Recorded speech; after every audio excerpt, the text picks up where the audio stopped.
যেতে আমরা কি অনেক বেশি ক্রিটিক্যাল হলাম এই সরকারের উপর? বিশেষ করে আমরা কি বিএনপিকে দেখতে পাচ্ছি যে খুবই খুবই খুবই মানে একটা সমালোচকের জায়গা নিতে, এবং এতই বেশি সমালোচকের জায়গা নিতে যে প্রয়োজনে আওয়ামী লীগের বয়ান বা আওয়ামী লীগের নেগেটিভ বা আওয়ামী লীগকে সাথে নিতেও মনে হচ্ছে যে বিএনপি খুব উৎসুক হয়ে আছে। আপনি এই জায়গাটা কিভাবে দেখেন? জনাব ফাহমাদ ইসলাম। ধন্যবাদ।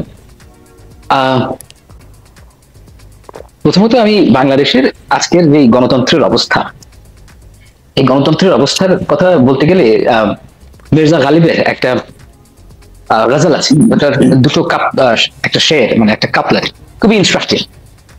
তো উনি বলছেন, हर एक बात पे कहते हो तुम कि तू क्या है, हर एक बात पे कहते हो तुम कि तू क्या है, तुम ही कहो कि ये अंदाज गुफ्तगू क्या है। মানে উনি বলছেন যে প্রত্যেক কথায় তুমি আমাকে বলো যে তুই কে রে বাপ। Now you tell me what kind of conversation is this? So আমাদের দেশে এখন সবাই মানুষ খুব রেগে আছে, বুঝলেন, যে এই দেশ কোনো হিলিং এর ভিতর দিয়ে যায়, একটা অভ্যুত্থানের পরে এরকমই কিছু হওয়ার কথা বাংলাদেশে। তাই হচ্ছে যে গণতন্ত্রের আমরা যে ফেরত আসছি, গণতন্ত্র কিন্তু কোনো আমার কাছে মনে হয় না যে খুব একটা স্মুথ প্রসেস। এটার মধ্যে অনেক হিকাপ থাকবে, সমস্যা থাকবেই। এই সরকার আমাদের যে আশা সেটা যে পূরণ করতে পারছে তা আমি মনে করি, এবং আমার ব্যক্তিগতভাবে আমি অনেক বেশি আশা করিও নাই প্রথম থেকে। এটার কারণ হচ্ছে যে বাংলাদেশের সব ইনস্টিটিউশন আওয়ামী লীগ ধ্বংস করে দিয়ে গেছে। এখান থেকে বের হতে আমাদের সময় লাগবে। আমাদের দেশের মানুষ খুবই অধৈর্য হয়ে গেছে, আর এর কারণ হচ্ছে যে সময়টা কঠিন। আর এর মধ্যে আপনি যে বিএনপি প্রশ্নটা বললেন, আমি ব্যাপারটা কি জানেন, যে ধরেন যারা বিএনপি নেতাদের সাথে কথা বলেন, আপনি যদি বাংলাদেশের ব্যবসায়ী মহলের কথা বলেন, তারা কিন্তু আসলে খুব একটা ভালো না, তারা কিছু বলতে পারছেন না। এটার কারণ হচ্ছে যে তাদের অনেকেই আওয়ামী লীগ সরকারের সাথে ছিল, সেই জন্য তারা অনেক কিছু বলতে পারছেন না। কিন্তু গ্রাউন্ড রিয়ালিটি খুব ভালো না, এবং এই কথাগুলো যখন বিএনপির কাছে তারা গিয়ে বলে বড় দল হিসেবে, তখন তাদের কাছে কথা হচ্ছে তারা নর্মাল সিটে ফেরত আসতে চায়। এখন এই নর্মাল সি জিনিসটা হচ্ছে কি, বেসিক্যালি বাংলাদেশে কোনো লোকাল গভর্নমেন্ট নাই এই মুহূর্তে, মানে বাংলাদেশ ইউনিটারি গভর্নমেন্ট। লোকাল গভর্নমেন্টের যে কাজটা মোটামুটি পলিটিক্যাল গভর্নমেন্ট করে, যে যখন একটা এমপি থাকে তার আন্ডারে ওখানে একটা বলয় সৃষ্টি হয়, এটা খুব একটা ভালো জিনিস না, কিন্তু ওটা হয়, ওইটাই আমাদের দেশের নিয়ম। তো ওই জিনিসটা থাকলে তারা মনে করেন যে একটা নর্মাল সিটে আমরা ফেরত আসতে পারবো। এখন ওই কথাটা আসলেই গণতান্ত্রিক সরকারের আমাদের আসতে সময় লাগবে, এবং ওই জায়গাটার কারণে আমার কাছে মনে হয় যে বাংলাদেশে এই মুহূর্তে ব্যাপক ধরনের ব্যাপক না, অসন্তোষ আছে।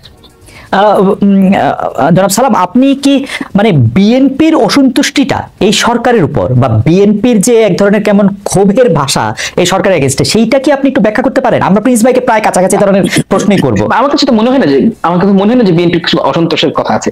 বিএনপি তো প্রতি জায়গায় বল, আমি তো দেখেছি উল্টা জানি। আমি তো বাংলাদেশের ইতিহাসে কোন সরকারকে পলিটিক্যাল গভর্নমেন্টের এই ধরনের সাপোর্ট দেখিনি। প্রতিদিন তাদেরকে বলছেন যে আমরা এই সরকারের সাফল্য চাই, প্রতিদিনই বলেন। ওই কথাগুলো আসে না, কিন্তু আপনি যদি অ্যাকচুয়াল ভিডিওগুলো দেখেন, নেতারা তারেক জিয়া বলেছেন, আলমগীর সাহেব বলেছেন, তারা সবসময় বলছেন যে আমরা এই সরকারের সাফল্য চাই, এবং তারা তো আমার কাছে মনে হয় যে খুবই পজিটিভ এই ব্যাপারে। এই সরকারের সাফল্য আসলে কিভাবে মাপবে বিএনপি? মানে কি হলে সরকার সফল বলে বিএনপি মনে করবে? মানে দ্রুতই নির্বাচন? আমার কাছে মনে হয় ব্যর্থতাটা কি এটা বলবো, এটা কখনো নেগেটিভ জিনিসটা বোঝাটা বেটার। ব্যর্থতাটা হবে তখনই যদি ধরেন বাংলাদেশ একটা এই সরকারের মধ্যে জাতীয় সরকার হলো, অর্থাৎ এই সরকার ফাংশন করতে পারছে না, আপনি উপদেষ্টাদেরকে সরিয়ে দিলেন, তারপর পলিটিক্যাল এলিমেন্ট নিয়ে এসে একটা জাতীয় সরকার তৈরি করলেন, এটা হচ্ছে ব্যর্থতা। কারণ সেই ক্ষেত্রে আমরা একটা নর্মালসিতে ফেরত যাব, যেই নর্মালসি আমরা চাই নাই। অর্থাৎ তখন মানুষ মনে করবে যে এই জুলাই বিপ্লবের যেই রেশ সেটা কেটে গেছে, এটা হচ্ছে ব্যর্থতা। আর সাফল্যের কথা যদি বলেন যে কিভাবে আমরা নর্মালসিতে ফেরত যাব, অর্থাৎ একটা ইলেকশন হবে, একটা বাংলাদেশের যে সংস্কারগুলো কাজগুলো শুরু হবে, সর্বোপরি আমি ব্যক্তিগতভাবে মনে করি দুটো জিনিস আমি দেখতে চাই। অন্য সব জায়গায় ব্যর্থতা আমি মানতে রাজি আছি, দুটো জায়গায় ব্যর্থতা মানা যায়। একটা হচ্ছে হাসিনা রেজিমের বিচার, এবং দ্বিতীয় বিষয় হচ্ছে গিয়ে যারা জুলাই অভ্যুত্থানের যারা আহত তাদের যে চিকিৎসা ব্যবস্থা, এই ব্যাপারে সরকার খুব একটা ভালো কাজ করতে পারছে। এই দুটো ব্যাপারে ব্যর্থতার কোনো ধরনের অবকাশ নেই। আচ্ছা, আমি আবার আপনার কাছে আসবো। যেমন ধরেন শেখ হাসিনার বিচার হওয়াটা তো একটা আইনি প্রক্রিয়া, উনার বিরুদ্ধে মামলা হয়েছে, সেটা কোর্টের মধ্যে থেকে যাবে, তার সাথে এটা শুনানি হবে, এটা প্রক্রিয়া। কিন্তু প্রশ্নটা করে রাখি, কিন্তু আহতদের বিচারের কথা সেটা আপনি প্রথম দিন থেকে বলে আসছেন, আমি আপনাকে নিয়মিত শুনি, আপনি ছাড়াও আরো অনেকেই এই ব্যাপারটি থেকে জোর দাবি জানিয়েছেন, কিন্তু তো সেটি করতে সরকারের অনীহাটার আসলে কি কোনো কারণ আছে, নাকি এটা শুধু একটা মিসম্যানেজমেন্ট? এটা আমরা আপনার কাছ থেকে শুনবো একটু পরে। মিসম্যানেজমেন্ট। আচ্ছা, এটা আপনি বলেই দিয়েছেন। আপনি ফাহামের বিশ্লেষণে যেহেতু এই সরকারের সাথে বিএনপির মানে বক্তব্য অনুযায়ী সাফল্য এবং অন্যান্য কিছুর একটা সম্পর্ক রয়েছে, আপনাদের সাথে কি দূরত্ব, মানে ব্যাপারটা কি, এই সরকারটা একটু বিএনপি এবং জামায়াতের ভালো লাগার ভালোবাসার সরকার, আপনারা একটু দূরবর্তী, যে মানে ভর কেন্দ্রের যে পরিবর্তন, সে কিন্তু সেই ভর কেন্দ্রের পরিবর্তন তো অবশ্যই মানে মানে জনাব তারেক রহমানের পক্ষেই যাবে, তাই না? উনি একটা পলিটিক্যাল পার্টির একটা বড়, তো এইটা তো পৃথিবীর সবাই চায়, জনাব তারেক রহমান এটা কেন চাইতেছে না? মানে ইউনূস সাহেবের চেয়ে উনি গুরুত্বপূর্ণ হয়ে উঠবেন, এর চেয়ে মজার কি আছে? এটার অনেক, আমি আসলে ব্যাপারটা কি জানেন, হ্যাঁ। আমি রেসিপি ফর ডিজাস্টার হচ্ছে গিয়ে কারোর কাছে অথরিটি নাই কিন্তু রেসপন্সিবিলিটি আছে, ওকে। কিন্তু ভাইস ভার্সা। তো যার রেসপন্সিবিলিটি তারই অথরিটি থাকা উচিত। ওকে। ওকে, এখন এই মুহূর্তে তারেক সাহেব যখন আসবেন ক্ষমতায়, আমি বলছি মানে বাংলাদেশে যখন আসবেন, তখন যে ঘটনাটা ঘটবে যে সবাই তার দিকে তাকিয়ে থাকবে, এবং এই কারণে একটা জন আকাঙ্ক্ষা, মানে গভর্নমেন্ট এবং বিএনপির মধ্যে একটা টাসল তৈরি হবে।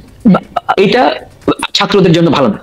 আমি আমি আমি আমি আমি আসলে উনার আশা সম্পর্কে অনেক কিছু ভাবছিলাম, আমি এই দিকটা ভাবি নাই। জনাব ফাহাম আব্বাস সালাম, আপনাকে অনেক ধন্যবাদ যে আপনি একটা মানে আমার ভাবনায় একটা নতুন দিক যোগ করেছেন। আমি কমিউনিস্ট পার্টি যদি শুধু ধর্মের ব্যাপারটাকে যদি আমি একটু আলাদা করে রাখি, তাহলে তারা যে আদর্শকে উপস্থাপন করেছে বাংলাদেশের মানুষের সামনে, সব মানুষের জন্য ন্যায্য অধিকার, সমান অধিকার, সব মানুষের জন্য একটা, এটা তো এমন হওয়ার কথা না যে সেটা মানে মানুষের কাছ পর্যন্ত যাবে না, পৌঁছাবে না, তাকে সবসময় আরেকটা কোনো বড় দলের লেজুর ভিত্তির জায়গায় থেকে যেতে হবে। এইটার কারণ কি বলে আপনি মনে করেন? বাঙালি মধ্যবিত্ত কেন এইটাতে আকর্ষিত হইল না, বা সেই অর্থে আকর্ষিত হইল?